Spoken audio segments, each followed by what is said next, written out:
চলো ফাইনালি সেই সময়টা এসেই গেল যখন আমি আকাশে পাখির মতো উঠতে পারবো। ইয়েস, আর তোমার ওরা আমি আমার ক্যামেরায় ক্যাপচার করব। কিন্তু মিস্টার মুক্ত পাখি, খোলা আকাশে এত দূরে উড়ে চলে যেও না যে কোথাও হারিয়ে যাও। ডোন্ট ওয়ারি ম্যাডাম, এমনিতেও রনি স্যার যদি আকাশে হারিয়েও যান তাহলেও মাটিতেই ফেরত আসতে হবে। ওড়ার আগেই তুমি আমাকে নিচে আসার কথা বলছো। চলো, হয়ে গেছি তৈরি। All the best.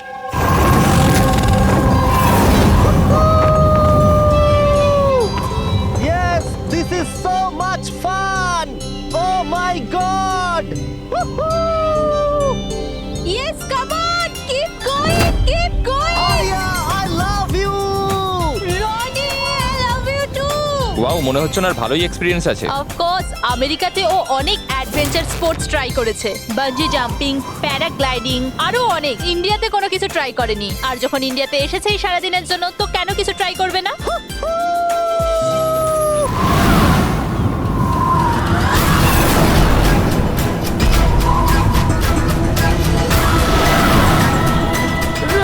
রনির কিছু হয়েছে।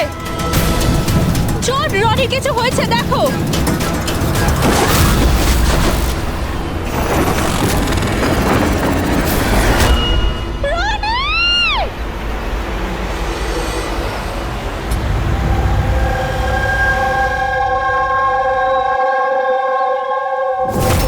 আমি আর রনি এখানে ছুটি কাটাতে এসেছিলাম। আমি কি করে জানবো এটাই রনির জীবনের শেষ দিন হবে? দেখো, আমরা জানি এই সময়টা খুব কঠিন, কিন্তু প্লিজ ভেঙে পড়ো না। আমি এবার নিউ ইয়র্কে গিয়ে ওর বাবাকে কি জবাব দেবো? আমরা একসাথে এসেছিলাম, কিন্তু ফিরে যাব একা। আপনি কাউকে সন্দেহ করেন কে মারতে পারে রনিকে? স্যার, রনিকে কেউ কেন মারবে? আমরা তো এখানে কাউকে চিনিও না। এমনটা নয় তো যে ওর কোনো শত্রু আমেরিকা থেকে ফলো করতে করতে এখানে এসেছিল? না স্যার, রনির কোনো শত্রু এখানে ছিল না। He was such a lively person, সবাই ওকে পছন্দ করতো। তাহলে তুমি বলতে চাইছো এখানে ইন্ডিয়াতে ওর কোনো আত্মীয় স্বজন, বন্ধু বা অন্যান্য কেউ নেই এখানে? এই দেশটা আমাদের জন্য অচেনা স্যার। সবকিছু এই প্যারাগ্লাইডিং এর লোকেরা করেছে। Please arrest them. আপনি আমাকে কেন দোষ দিচ্ছেন?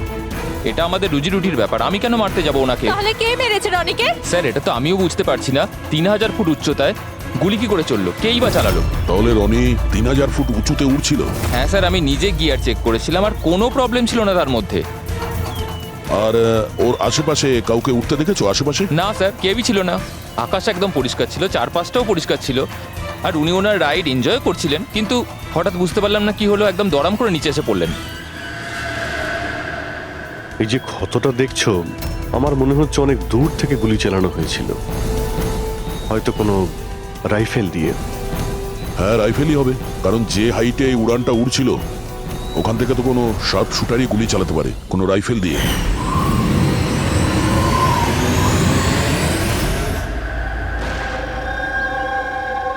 এখানে আশেপাশে কাউকে বন্দুক বা রাইফেল নিয়ে দেখেছিলে কাউকে? এখানে বন্দুক আনা অ্যালাউ নয় স্যার। আপনি আসল বন্দুকের কথা বলছেন স্যার? পুজোর ক্যাপ বন্দুক ফাটানোরও অনুমতি নেই। আপনারা কাউকে দেখেছেন এখানে? না ম্যাম, না তো। না না ম্যাম। আচ্ছা আলিয়া, আপনি যখন এখানে এলেন রনির সাথে, আপনার কাউকে সন্দেহ হয়েছিল?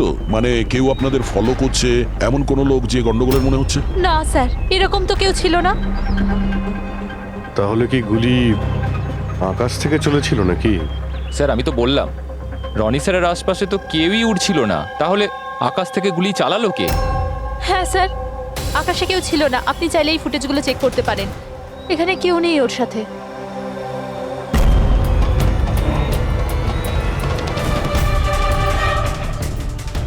এই ফুটেজে তো রনির আশেপাশে তো দূরে দূরেও কাউকে দেখা যাচ্ছে না। স্যার, নিচে থেকে ওপরে তো কেউ গুলি চালায়নি।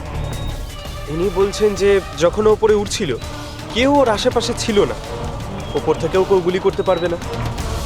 আমার মাথায় এটা ঢুকছে না কে কোথা থেকে গুলি চালালো আর কিভাবে, বুঝতে পারছি না স্যার। অদ্ভুত ব্যাপার তো। ওর কোনো শত্রু নেই, তাহলে ওকে খুন করার জন্য এরকম প্ল্যানিং কে করতে পারে? কেসটা খুব জটিল মনে হচ্ছে।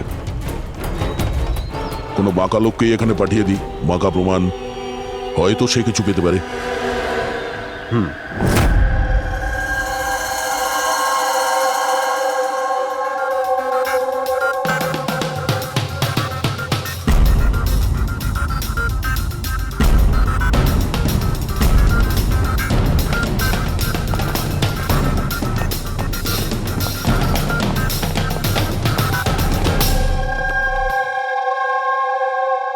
আরে বাহ, আজকে আপনারা দুজনে এমন ভাবে কাজে ডুবে আছেন যে মনে হচ্ছে যে অনেক প্রমাণ আমাদের হাতে দিয়ে আমাদেরকে পাঠাবেন এখান থেকে। অনেকগুলো প্রমাণ, হ্যাঁ, আর যদি একটাও না পাওয়া যেত? সোজা করে বলো না, কোনো প্রমাণ পাওনি, খুঁজে দেখোনি? ডক্টর সালুকে ওই গুলির ব্যাপারে কিছু জানতে পারেননি? আপাতত এইটুকু জানতে পেরেছি ভাই, ওপর থেকে কোনো ইউএফও গুলি চালিয়েছে। শালুকে তুমি না কোনোদিনই সোজাসুজি করে কথা বললে না। আরে এটা কি, এটা বোঝাও, আমাকে বোঝানোর জন্য এরকম করেছো? হ্যাঁ, বলো। এ দেখো বস, রনি মাটি থেকে 3000 ফুট উঁচুতে উঠছিল, আর ওর গুলিটা লেগেছে তার ওপর থেকে প্রায় 1000 ফুট উঁচু থেকে। আর এই গুলিটা 60 ডিগ্রি অ্যাঙ্গেলে এসে গায়ে লেগেছে। আমার তো ভেবেই কেমন যেন মাথাটা ঘুরছে। আকাশের উপর থেকে কে গুলি চালাতে পারে ওর উপর? এটা কিভাবে সম্ভব? এখনো হয়নি, আরো বাকি আছে বস। এই গুলিটা প্রায় 3 কিলোমিটার দূর থেকে ছোড়া হয়েছে। ভারী অবাক কাণ্ড, তাই না দয়া? 3 কিলোমিটার দূর থেকে গুলি চালানো হয়েছে। 60 ডিগ্রি অ্যাঙ্গেলে রনির গলার ভেতর ঢুকে যায় আড়াআড়ি। তার মানে রাইফেলটা খুব পাওয়ারফুল ছিল মনে হয়। একদম ঠিক বস, রাইফেলটাও পাওয়ারফুল ছিল, আর গুলি যে চালিয়েছে তারও হাতটা পাকা। এত উঁচুতে হাওয়া খুব জোরে প্রবাহিত হয়, আর টেম্পারেচারও কম বেশি হতে থাকে। তবুও লক্ষ্যটা মিস করেনি, একদম নির্ভুল পয়েন্টে গিয়ে লেগেছে। গুলি যে চালিয়েছিল খুব পাকা খেলোয়াড়, ডক্টর, সব শুটার। একদম। আর এইরকম শার্প শুটার সহজে তো পাওয়া যায় না যে এই কাজটা করে দেবে। কিন্তু স্যার, আমরা সমস্ত ভিডিও দেখেছি। যখন রনি আকাশে ছিল তখন ওর আশেপাশে কোনো প্যারাসুট বা চপার ছিল না স্যার। আকাশ একদম পরিষ্কার ছিল। সেটাই তো বুঝতে পারছি না যে ওই কিলার কোথা থেকে গুলিটা চালিয়েছিল, অথচ আকাশটা পরিষ্কার ছিল। ও কি মেঘের আড়ালে লুকিয়েছিল? আর স্যার ওই গুলিটার থেকে কি জানতে পারলাম? কিচ্ছু পাওয়া যায়নি পুরবি। আমি ব্যালিস্টিক ডিপার্টমেন্টের পুরো ডেটা চেক করেছি, এরকম গুলির তো কোনো রেকর্ডই নেই। স্যার, এই গুলিটা নিশ্চয়ই কাস্টমে বানানো হয়েছে। হ্যাঁ, নিজের মতন গুলিটা বানিয়েছিল। এমন গুলি যেটা 3 কিলোমিটার দূর থেকে চালানো যায় আর সোজা গিয়ে টার্গেটে হিট করে। আর স্যার, এই গুলিটা যখন এত শক্তিশালী, তো এর রাইফেলটাও বেশ স্পেশাল হবে। হ্যাঁ, এক কাজ করা যাক, গুলিটাকে ব্যালিস্টিক ডিপার্টমেন্টে যাচাইয়ের জন্য পাঠাই, দেখি কি রিপোর্ট আসে। আর সে যেই হোক, এত উপরে চলে গিয়েছিল খুন করার জন্যে, এবার ওকে তো মাটিতে নামতেই হবে।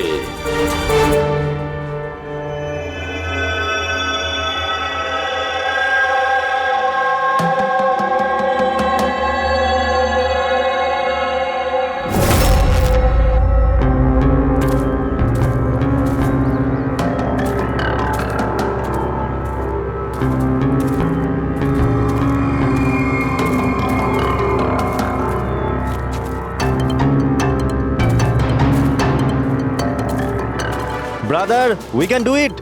আরে ইয়ার গুরু, আর চলতে পারবো না, খুব হাঁপিয়ে গেছি আমি। ব্যাস নবীন, আর বেশি দূর নয়, 3000 ফিট চড়ে ফেলেছি, পাশেই আছে। We can do it, come on.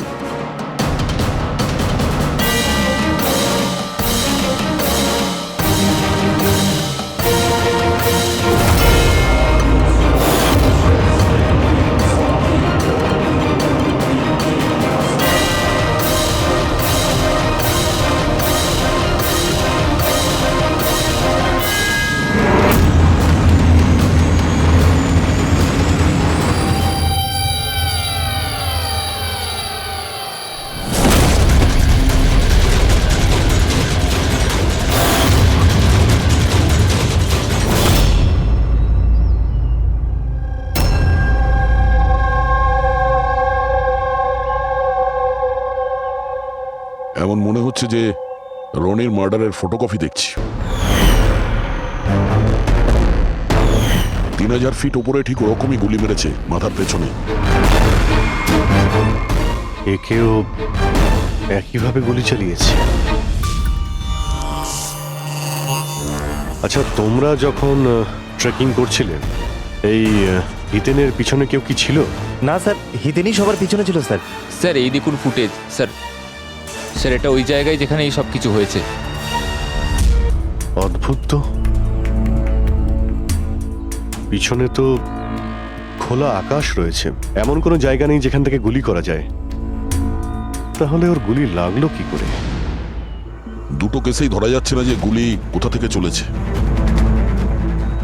Sir একদম ঠিক বলছেন। আকাশ থেকে কোনো কাক বা পায়রা কি করে গুলি চালায়? এই গুলিটা চালালো কে? আর এই দুটো গুলি 24 ঘন্টার মধ্যেই চলেছে। আমার মনে হয় এই দুটো কেসের মধ্যে কোনো না কোনো কানেকশন আছে। আচ্ছা, এই ইথেন কি কাজ করতো?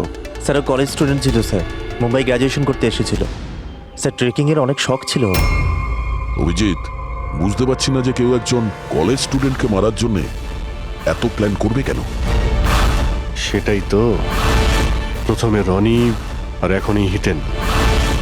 তবে আকাশ থেকে তৃতীয় গুলিতে অন্য কেউ মারা যাওয়ার আগে এই খুনিকে ধরতেই হবে খুব তাড়াতাড়ি। গত 24 ঘন্টায় দুটো খুন হয়েছে, দুটোই যুবক, আর দুজনকে মারার পদ্ধতিও অদ্ভুত। অদৃশ্য খুনি। স্যার দুজনেরই মৃত্যু হয়েছে অ্যাডভেঞ্চার স্পোর্টস করতে গিয়ে। মাটি থেকে 1000 ফুট ওপরে মেরেছে স্যার। কিন্তু স্যার ভাবার বিষয় এটাই যে খুনি এই অ্যাডভেঞ্চার স্পোর্টের সময়টাই কেন বাঁচলো এদেরকে মারার জন্য? ও তো ওদের যে কোনো সময় মারতে পারতো। এত লম্বা প্ল্যান দুটো বাচ্চাকে মারার জন্য? শুধু প্ল্যানিংটাই বড় ছিল না দা, গানটাও বড় ছিল। এই যে এইরকম। এটা কি রাইফেল স্যার? এটা হলো PX-65 রাশিয়ান গান। এটা লং রেঞ্জ। এইরকম বন্দুক দিয়ে মারা হয়েছে। ডক্টর সালুকে, এই বন্দুকটা দিয়ে 3 কিলোমিটার দূরে টার্গেটে কি হিট করা যায়? হ্যাঁ ফ্রেডি, শুটিং রেঞ্জে আমি এটা ট্রাই করে দেখেছি। এর রেঞ্জ 3 কিলোমিটারের বেশি আছে। এরকম বন্দুক তো হয় মিলিটারিদের কাছে থাকবে, আর না হলে উগ্রপন্থীদের কাছে। ঠিক বলেছো বস। আর সেই জন্য আমার মনে হয় এটা শুধুমাত্র মার্ডারের ব্যাপার নয়, বড় ধরনের অপরাধ হতে চলেছে, লার্জ স্কেলে। স্যার, একটা কাজ করো, দিল্লিতে যাও আর ইন্টেলিজেন্স ব্যুরো থেকে খোঁজ নাও যে এরকম বন্দুক কাদের হাতে থাকতে পারে আর সেটা কিভাবে।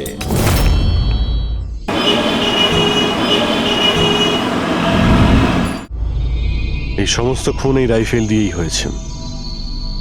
আর আপনারা তো জানেনই, এরকম হাই প্রোফাইল রাইফেল তো সবার কাছে থাকে না। আপনি একদম ঠিক বলছেন স্যার। আর যেটা আমাদের দেখা দরকার সেটা হলো এই রাইফেলটা যদি কেউ কিনতেও চায় তাহলে কিনতে পারবে না। এটা একটা কিংবা দুটো পিসে বিক্রি হয় না, বড় অ্যালটমেন্ট হয় এগুলোর। তাহলে কয়েক বছর আগে যে আতঙ্কবাদী হামলা হয়েছিল তার মধ্যে এই ধরনের রাইফেল ইউজ হয়েছিল? হ্যাঁ স্যার। তাহলে আপনাদের কোনো আতঙ্কবাদী গ্রুপের উপর সন্দেহ হয়? আগে হ্যাঁ স্যার, যদি আমাদের সন্দেহ ঠিক হয় তাহলে আমরা জানি যে এর পেছনে ঠিক কার হাত আছে। কার? এই অঞ্চলেই কিছুদিন আগে আমাদের আর্মি অনেক অস্ত্র আটক করেছিল। ওই অস্ত্রের মধ্যে এই রাইফেলটাও ছিল। হ্যাঁ প্রতাপ স্যার, সমস্ত আতঙ্কবাদী মরে গেছে, ওদের মধ্যে একজন পালিয়ে গেছে, তবে আমরা সমস্ত হাতিয়ার আটকে নিয়েছি। ওয়েল ডান প্রতাপ। স্যার, আর যে টেররিস্টরা পালিয়ে গেছে তাদের সম্পর্কে সমস্ত পোস্টকে অ্যালার্ট করে দাও। তাহলে এই কাজ ওই আতঙ্কবাদীর হতে পারে যে পালিয়ে গিয়েছিল ওখান থেকে। হ্যাঁ স্যার। আর আমাদের ইনফরমেশন অনুযায়ী এই আতঙ্কবাদী গ্রুপ খুব বড় একটা কিছু করতে চলেছে। বোধহয় এটাই সেটা শুরু।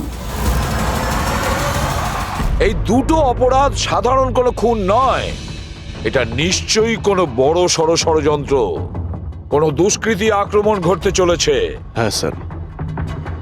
আর এই খুনগুলোকে আটকানোর জন্য প্রথমে আমাদের আকাশ থেকে চলা গুলির রহস্য ভেদ করতে হবে স্যার। আর এই রহস্যের কিনারা করার জন্য সবার আগে আমাদের এটা জানতে হবে যে এই আতঙ্কবাদীরা রনি আর হিতেনের মতো সাধারণ লোকের হত্যা কেন করলো। আচ্ছা, এমন কি কমন আছে এই দুটো কেসে? স্যার, দুটো মার্ডারই আকাশে হয়, দুবারই গুলি উপর থেকে চালানো হয়েছে পুরো পাওয়ারফুল রাইফেল দিয়ে। এটা প্রফেশনাল শার্প শুটারের কাজ হবে। আর স্যার, এই দুটো কেসেই কোনো ভ্যান্টেজ পয়েন্ট নেই, আর এমন কোনো জায়গা নেই যেখানে বসে খুনি এই দুজনকেই গুলি করতে পারে। তেমন কোনো জায়গা ছিল না, তেমন কোনো জায়গা ছিল না। খুন করার এটাই মূল কারণ নয় তো? তাহলে স্যার আপনি বলতে চাইছেন যে খুনির কাছে বসে গুলি চালানোর কোনো জায়গা ছিল না, আর ও এটা শিওর হতে চেয়েছিল যে টার্গেট যেন কোনোভাবেই মিস না হয়, সেই জন্যই ও এদের উপরে প্র্যাকটিস করছিল। Exactly Abhijit, exactly. সে গুলি ছোড়ার প্র্যাকটিস করছিল। তার মানে স্যার ওর আসল টার্গেট অন্য কেউ। স্যার যদি কোনো ভ্যান্টেজ পয়েন্ট নাই থাকে তাহলে ও গুলি চালাচ্ছিল কোথা থেকে? পঙ্কজ, উত্তরটা তোমার প্রশ্নের মধ্যেই লুকিয়ে আছে। আচ্ছা এটা বলো, আমরা মানুষ ডানা ছাড়া আকাশে কিভাবে ওড়ে? স্যার এরোপ্লেন বা হেলিকপ্টারের মাধ্যমে। ব্যাস, তুমি তোমার উত্তর পেয়ে গেছো। কিন্তু স্যার ওখানে ওই ক্রাইম সিনে আকাশের ওপর কোনো চপার তো ছিলই না স্যার, না কোনো কেবল কার ছিল ওখানে। তাহলে অন্য কিছু থাকবে, অন্য কিছু থাকতে পারে। অভিজিৎ, ম্যাপটা বের করো। ওই এলাকার চারপাশটা ভালো করে দেখো, দেখো এমন কিছু পাওয়া যায় কিনা। এমন কিছু আছে নাকি যেখান থেকে মানুষ হাওয়ায় উঠতে পারে? জঙ্গল আছে, আর হ্যাঁ, দুটো হট এয়ার বালুন রেঞ্জও রয়েছে। একটু দেখো তো, যেখানে খুন হয়েছিল সেখান থেকে এটা কতটা দূরে? স্যার এই দুটো 60 কিলোমিটার রেডিয়াসের মধ্যে। তাহলে একটা কথা তো কনফার্ম, খুনি ওখানে হট এয়ার বেলুনে বসেছিল আর সেখান থেকেই ও গুলি চালিয়েছিল 3 কিলোমিটার দূর থেকে। স্যার কেউ যদি হট এয়ার বেলুনে চড়তে চায় তাহলে আগে থেকে বুকিং করতে হয়, এমনি কেউ যেতে পারে না। কোনো ব্যাপার না, তোমরা ওই হট এয়ার বেলুনের অফিসে গিয়ে খোঁজ নাও যে এমন কোন টুরিস্ট ছিল যে ওই দুটো দিনে ওই দুটো হট এয়ার বেলুনে ঘুরেছিল। এর বেলুনে বসেছিল, কিছুজন একা বসেছিল, কিছুজন গ্রুপ বানিয়ে বসেছিল। তোমার কি মনে আছে এদের মধ্যে কতজনের কাছে কোনো জিনিস বা ব্যাগ ছিল? বা কোনো সন্দেহজনক কাউকে দেখেছো? না, বদমাস তো কাউকে লাগছিল না, কিন্তু একজন বয়স্ক আন্টি ছিলেন, পিঠে একটা ব্যাকপ্যাক ছিল আর চোখে চশমা আর মাথায় টুপি পরেছিলেন। হ্যাঁ, আমরাও অবাক ছিলাম যে এই বয়সে এই সব ট্রাভেলিং এর ইচ্ছা। আর যখন ফটো তোলা হচ্ছিল উনি লজ্জা পাচ্ছিলেন আর নিজের মুখ লুকোচ্ছিলেন। রবি, এই বয়স্ক আন্টি শার্প শুটার শুনে একটু অদ্ভুত লাগছে না? হ্যাঁ স্যার, আমি এখানে পাইলট। 25শে ফেব্রুয়ারি স্যার সব মিলিয়ে আমি 6 জনকে এয়ার বেলুনে চাপিয়েছি স্যার, আর 2 জনকে দিনের স্যার। আচ্ছা, তাদের মধ্যে কেউ মানে গন্ডগোলের লোক মনে হয়েছিল, কিংবা যার কাছে কোনো জিনিসপত্র ছিল? স্যার এরকম তো কেউ ছিল না। হ্যাঁ, একজন বয়স্ক মানুষ ছিল, জানি না কারো বারবার চিৎকার করছিল। হয়তো ওর মুড খারাপ ছিল বা খিটখিটে ধরনের ছিল। ওনার হাতে কোনো কিছু ছিল? জিনিস তো ছিল না। হ্যাঁ, একটা লাঠি নিয়ে হাঁটছিল। লাঠি নিয়ে হাঁটছিল?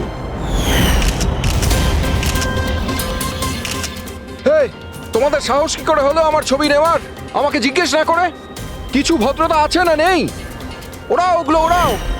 আচ্ছা, ফটো তোলার জন্য রেগে গেছিল? কি অদ্ভুত ব্যাপার, তাই না স্যার? লোক হট এয়ার বেলুনে তো প্রতিদিন বসে না, তাই না? তারা নিজেরাই ফটো তুলতে চায় যাতে এই স্মৃতিকে তারা সারা জীবন রাখতে পারে। আর কোনো বিশেষ কথা মনে আছে ওর ব্যাপারে? স্যার জানি না বলাটা ঠিক হবে কিনা। না না, বলো, যেটা মনে আছে খুলে বলো। ওনাকে হাঁটতে দেখে মনে হচ্ছিল না যে ওনার লাঠির প্রয়োজন আছে, কিন্তু তাও উনি লাঠি নিয়েই চলছিলেন। আচ্ছা,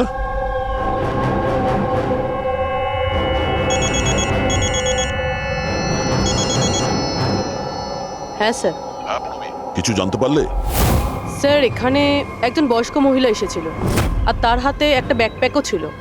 আর হ্যাঁ, ওই মহিলা ছবিও তুলতে চাইছিল না। আচ্ছা, এখানেও একজন বুড়ো লোক এসেছিল হট এয়ার বেলুনে চড়তে লাঠি নিয়ে, আর তারও ফটো তোলায় আপত্তি ছিল। স্যার এই বয়স্ক মহিলা আর বয়স্ক লোক একই ব্যক্তি নয় তো? ওই শার্প শুটার, ওর ব্যাগে আর ওর লাঠিতে ওই রাইফেলটা ছিল যা দিয়ে খুন করেছে। আর স্যার দুদিনই এ একাই ওপরে গিয়েছিল, কারণ যদি অন্য টুরিস্টের সাথে যেত তাহলে রাইফেল সেট করতে আর টার্গেট সেট করতে প্রবলেম হয়ে যেত। না পুরবি, আমার মনে হচ্ছে একলা যায়নি। মানে ওই হট এয়ার বেলুন চালানো আর সঙ্গে এই রাইফেলটা চালানো, দুটো কাজ একসঙ্গে করা মুশকিল। ওই হট এয়ার বেলুনের পাইলটও ছিল সঙ্গে। মানে স্যার এই অপরাধে পাইলটও যুক্ত? একটা কাজ করো, ওই পাইলটটাকে ধরো তাড়াতাড়ি। ওই দিন ওই বয়স্ক মহিলাকে বেলুনে উপরে কে নিয়ে গিয়েছিল? পাইলট কে ছিল? সঞ্জীব ছিল। এই পালাবি না, দাঁড়া দাঁড়া দাঁড়া। না আমাকে মারতে পারবে না ওকে। লিভ।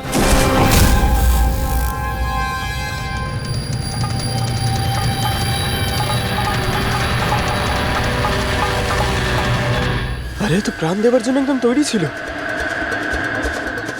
এটা কোনো ছোটখাটো মার্ডার নয় পঙ্কজ, অনেক বড় মিশন। যদি তাড়াতাড়ি আটকানো না যায় তাহলে বড় সড় বিপদ হবে। আচ্ছা গীতা, 24শে ফেব্রুয়ারি যে লোকটা গ্রুপে যেতে চাইছিল না, একলা যেতে চাইছিল, ওর পাইলট কে ছিল? কে নিয়ে গেছিল? সোলো ট্রাভেলারকে তো দিনেশ নিয়ে গিয়েছিল। অদ্ভুত ব্যাপার দিনেশ, এতক্ষণ ধরে চুপ করে আছো, কিছু বলছো না কেন? তোমরা আমাকে ধরতেই পারবে না। এই,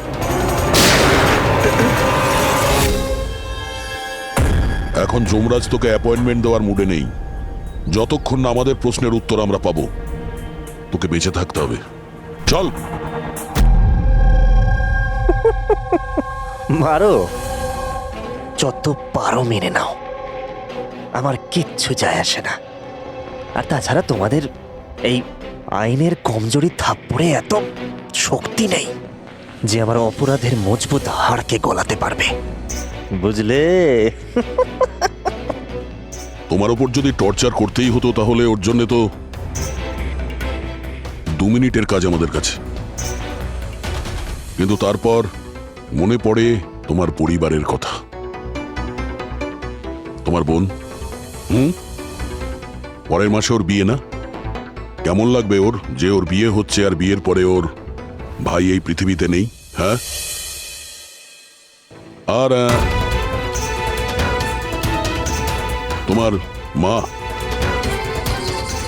প্রত্যেক মাসে খরচার জন্য টাকা পয়সা পাঠাও না? তোমার মৃত্যুর পর কে খেয়াল রাখবে তার? কিছু ভেবেছো এ ব্যাপারে? হ্যাঁ, না। চলো, এখনো সুযোগ আছে। রাজ সাক্ষী হয়ে যাও। কথা দিচ্ছি তুমি জেলে যাওয়ার পরে তোমার মায়ের খেয়াল আমরা রাখবো। সত্যি? মানে পুরো খেয়াল রাখবে? পুরো খেয়াল? হ্যাঁ, তোমার মায়ের পুরো খেয়াল রাখা হবে। তুমি শুধু এটা বলো কার জন্য কাজ করো, তোমার বসের নাম কি? বলে দেবো? সত্যি বলে দেবো? হ্যাঁ বলো।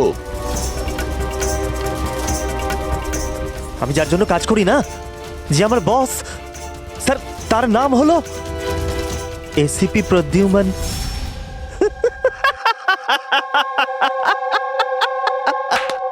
এসিপি প্রদ্যুম্ন, যাও ধরে নাও আর গ্রেফতার করে নাও তাকে।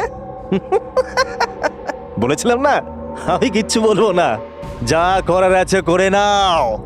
সিআইডি কোথাকার। সিআইডি। বস, বস।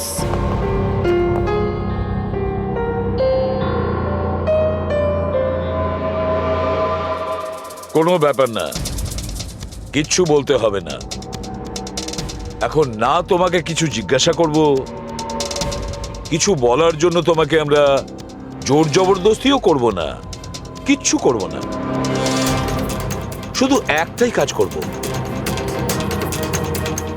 আমরা তোমাকে ঘুমোতে দেব না। শুতে দেবেন না? এমনিতেও আমি জেগে থাকলেও আমি আপনাদের কিছুই বলবো না। কোনো প্রয়োজন নেই, কিচ্ছু বলো না, কিন্তু আমরা শুতে দেব না তোমাকে। ওকে ভাই দয়া, আমি এটা শুনেছিলাম যে মানুষ কোনো কিছু না খেয়ে অনেক দিন সার্ভাইভ করতে পারে, কিন্তু না ঘুমিয়ে। কত কষ্ট হবে এই বেচারার। তোর বাঁচাটা খুবই মুশকিল, আমি এসব দেখতে পারবো না।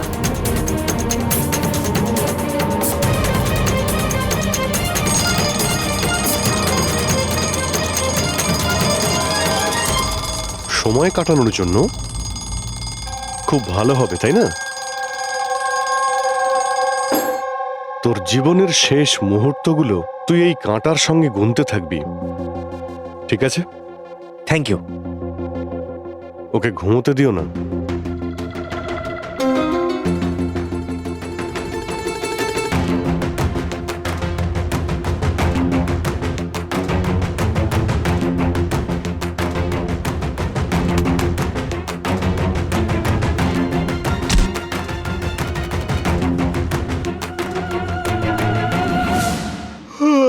ফ্রেডি স্যার, আরে কোথায় আছেন আপনি?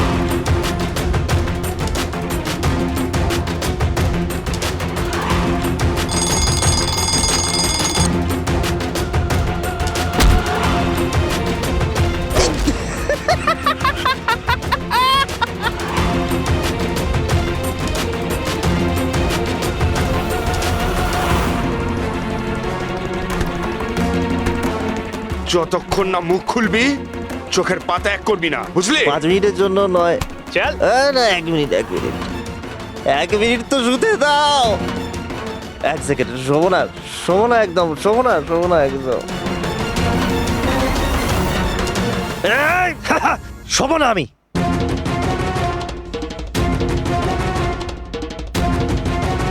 এবারও ভেঙে পড়বে।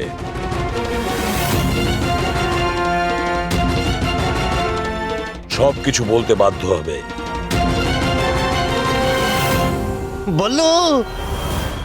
বললো তুই শুবি না, ওঠ।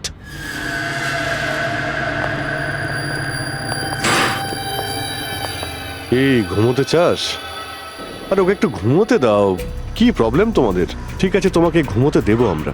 আগে বলো যে তোমাদের গ্রুপের প্ল্যানটা কি? এই, বলছি, আমার নাম দীনেশ নয়,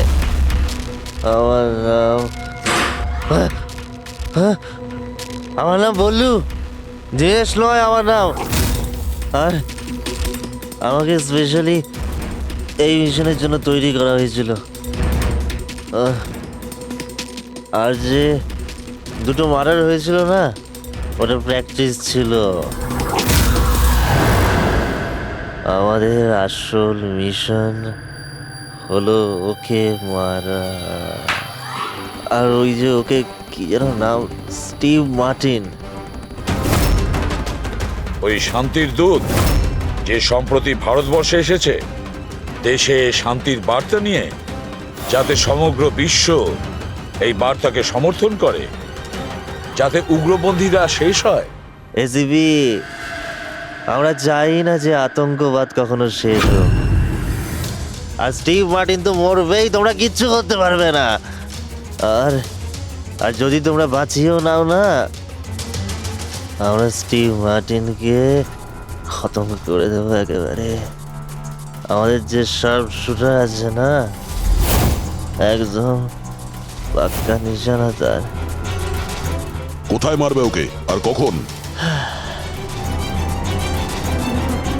বল। ও যখন কনফারেন্সে ভাষণ দেবে না, ওটাই সব থেকে সঠিক সময়। ওরাই সব থেকে সঠিক সময় হবে। ওই সময় ওর আশেপাশে কোনো সিকিউরিটি থাকবে না। আর যে কনফারেন্সটা আছে না, ওটা বিল্ডিংয়ের ছাদেতে হবে।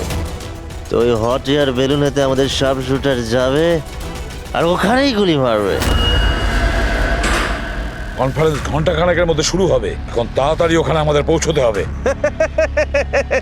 আরে তোমরা যতই চেষ্টা করে নাও, বাঁচাতে পারবে না ওকে।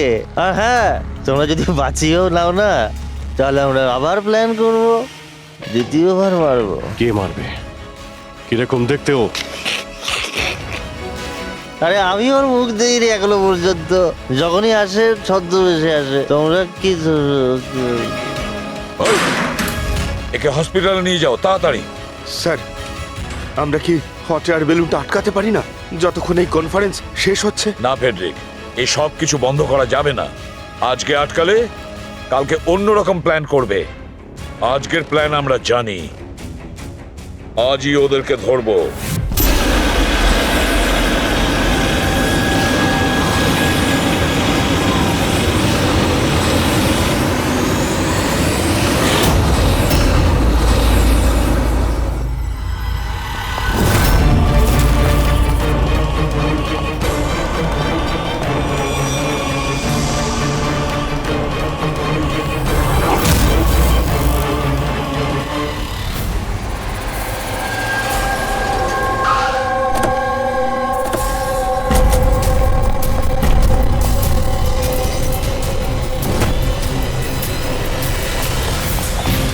সিআইডি। মিস্টার স্টিভ মার্টিন কোথায়? ওপরে কনফারেন্স রুমে। ওর কাছে নিয়ে চলুন, আসুন। তাড়াতাড়ি তাড়াতাড়ি।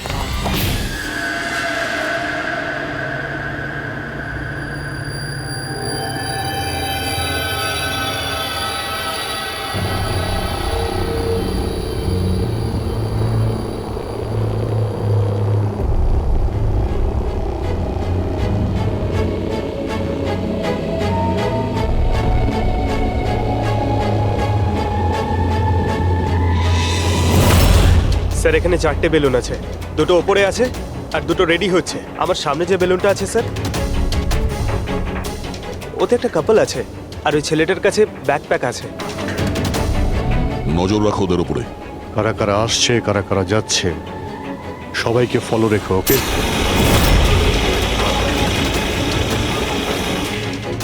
স্যার ওদের বেলুন টেক অফ করেছে। হ্যাঁ,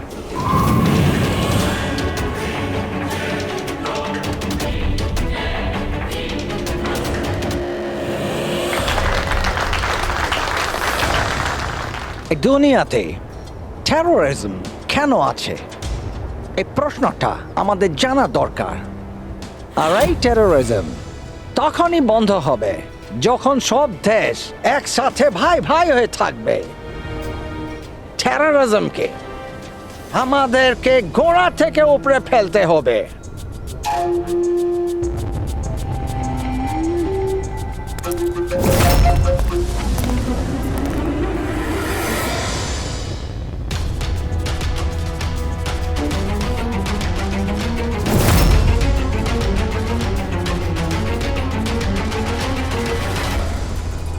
দুজন মিউজিশিয়ানকে দেখছি, ওরার জন্য তৈরি হচ্ছে। ওদের হাতে গিটারের ব্যাগ আছে। এবার এটা বলা খুবই মুশকিল যে ভেতরে গিটার আছে নাকি গান।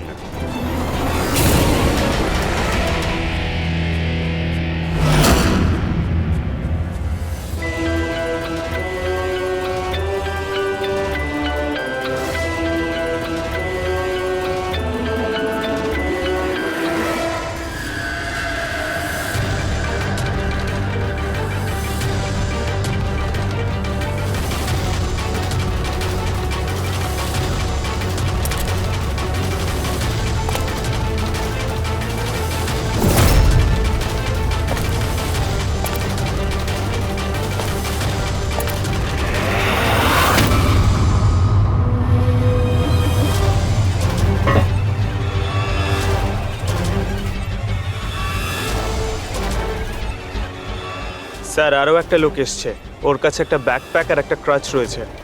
অপেক্ষা করা যাক।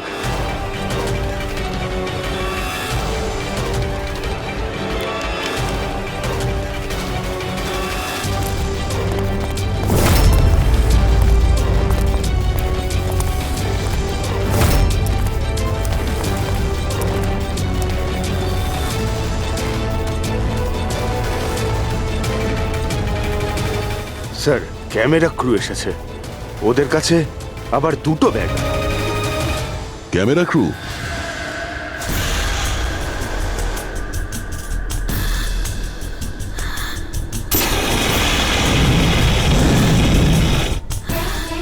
ওদের দিক থেকে নজর সরিও না, নজর রাখো ওদের উপরে।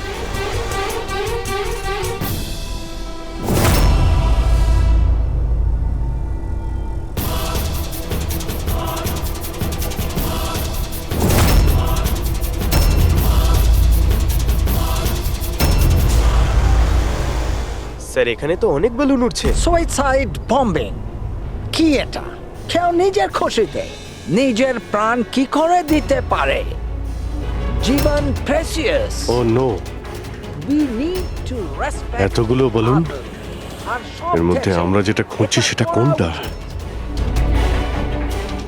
মনে হচ্ছে ছদ্মবেশে এসছে, মুখ দেখে গন্ডগোলের মনে হচ্ছে।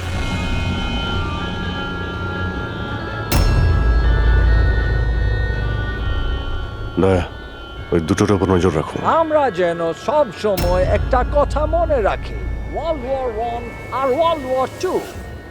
এটা তো গিটার। হচ্ছে কি এখানে? উপরে গিয়ে এরা মিউজিক বাজাবে নাকি? বাকি সমস্ত বেলুন তো চলে গেছে, একটাই আছে। মানে স্যার খুনি এই বেলুনের মধ্যেই রয়েছে? মানে স্যার উনি এই বেলুনের মধ্যেই রয়েছে? এরা তো নিজেদের জায়গা থেকে নড়ছে না। Camera crew. স্যার এ কোথায় গায়েব হয়ে গেল?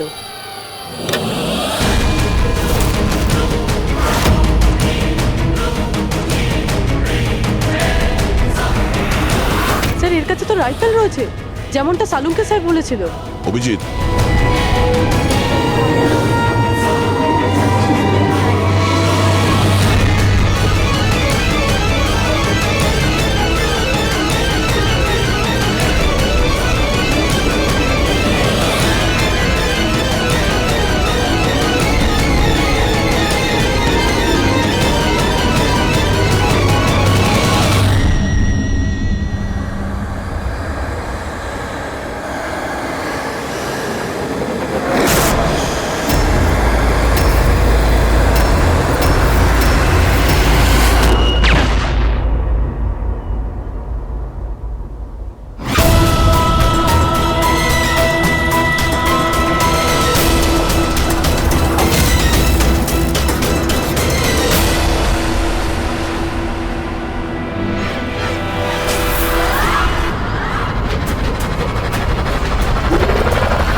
Mister Steve, your life in danger. আপনার জীবনের সংশয় আছে। তাহলে কি করবে? We have a plan. Thank you সিয়াজি। যদি আজকে আপনারা ঠিক সময় না আসতেন আমি বেঁচে থাকতাম না। দেখুন, বিপদ কিন্তু এখনো কাটেনি, ঠিক আছে? এখনো খুনিকে ধরতে পারেনি, সেই জন্য be safe, be careful. Okay Freddie, Pankaj, ওই বেলুনে নজর রাখো, চোখের বাইরে যেন না যায়। হ্যাঁ স্যার, আমরা বেলুনটাকে ট্র্যাক করছি।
হ্যাঁ পুরবি, গুড জব, কংগ্রাটস। ওরা ধরা পড়েছে মিস্টার অভিজিৎ? হ্যাঁ, খুনি ধরা পড়ে গেছে। Yes, well done.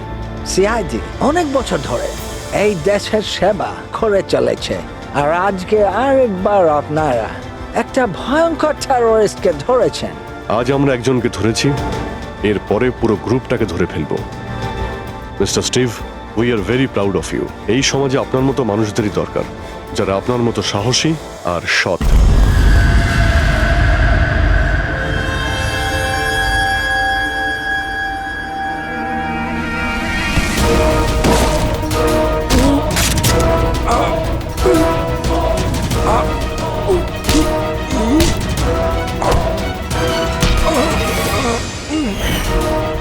তাহলে তুমি ছদ্মবেশে রনি আর হিতেনকে মেরেছো। তোমার মতো একজন সব শুটার জেলের ভাত খেয়েও ফাঁসির অর্ডার আসার আগে পর্যন্ত। তোমার কি মনে হচ্ছে তোমরা আমাকে ধরে নিয়েছো তো স্টিভ প্রাণে বেঁচে যাবে? কখনো নয়। আমাদের ক্ষমতা এত বেশি যে তোমাদের আইন এটা খুঁজতে খুঁজতে হাঁপিয়ে যাবে, কিন্তু আমরা শেষ হব না। শেষ হবে তোমাদের এই দেশ। শোন ছারপোকা, আমাদের দেশের উপর অনেকে খারাপ নজর দিয়েছে, আবার চলেও গেছে। জানিস আমাদের দেশ কত বছর স্বাধীন হয়েছে? ৭৪ বছর। আর এই ৭৪ বছরে আমাদের দেশের জওয়ানরা জানি না কত আতঙ্কবাদীকে মেরেছে। আজ তোর পালা, কাল তোর সঙ্গীদের পালা। আমাদের দেশ থাকবে, খুব ভালোভাবেই থাকবে। আর এই দেশ থেকে যদি কোনো জিনিস চলে যায় সেটা হলো আতঙ্কবাদ, বুঝেছিস? আতঙ্কবাদ।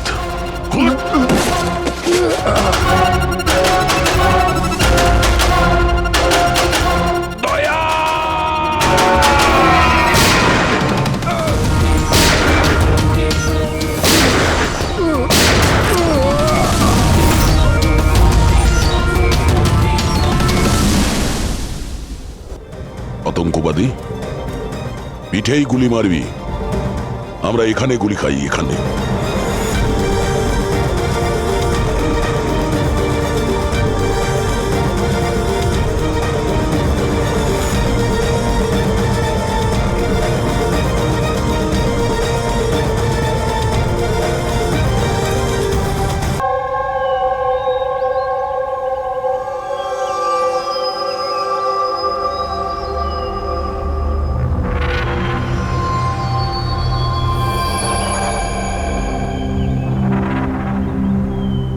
চলো, ফাইনালি সেই সময়টা এসেই গেল যখন আমি আকাশে পাখির মতো উঠতে পারবো। ইয়েস, আর তোমার ওরা আমি আমার ক্যামেরায় ক্যাপচার করব। কিন্তু মিস্টার মুক্ত পাখি, খোলা আকাশে এত দূরে উড়ে চলে যেও না যে কোথাও হারিয়ে যাও। Don't worry madam. আর এমনিতেও রনি স্যার যদি আকাশে হারিয়েও যান, ওনাকে মাটিতেই ফেরত আসতে হবে।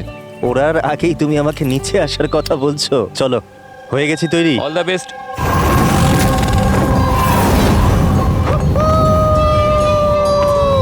Yes, this is so much fun! Oh my god! Yes, come on, keep going, keep going. Alia, I love you! Roni, I love you too. Wow, মনে হচ্ছে ওনার ভালোই এক্সপিরিয়েন্স আছে। অফকোর্স, আমেরিকাতে ও অনেক অ্যাডভেঞ্চার স্পোর্টস ট্রাই করেছে। বানজি জাম্পিং, প্যারাগ্লাইডিং, আরো অনেক। ইন্ডিয়াতে কোনো কিছু ট্রাই করেনি। আর যখন ইন্ডিয়াতে এসেছে এই সারাদিনের জন্য, তো কেন কিছু ট্রাই করবে না?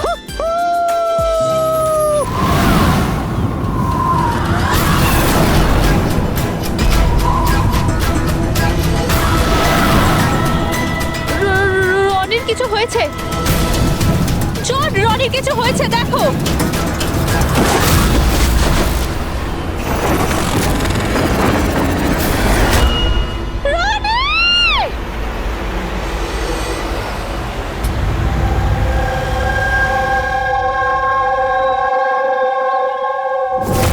আমি আর রনি এখানে ছুটি কাটাতে এসেছিলাম।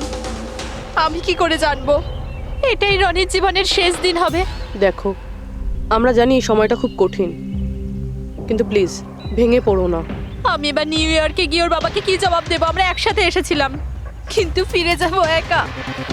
আপনি কাউকে সন্দেহ করেন? কে মারতে পারে রনিকে? স্যার, রনিকে কেউ কেন মারবে? আমরা তো এখানে কাউকে চিনিও না। এমনটা নয় তো যে ওর কোনো শত্রু আমেরিকা থেকে ফলো করতে করতে এখানে এসেছিল? না স্যার, রনির কোনো শত্রু এখানে ছিল না। He was such a lively person, সবাই ওকে পছন্দ করতো। তাহলে তুমি বলতে চাইছো এখানে ইন্ডিয়াতে ওর কোনো আত্মীয় স্বজন, বন্ধু বা অন্যান্য কেউ নেই এখানে? এই দেশটা আমাদের জন্য অচেনা স্যার। সবকিছু এই প্যারাগ্লাইডিং এর লোকেরা করেছে। Please arrest them.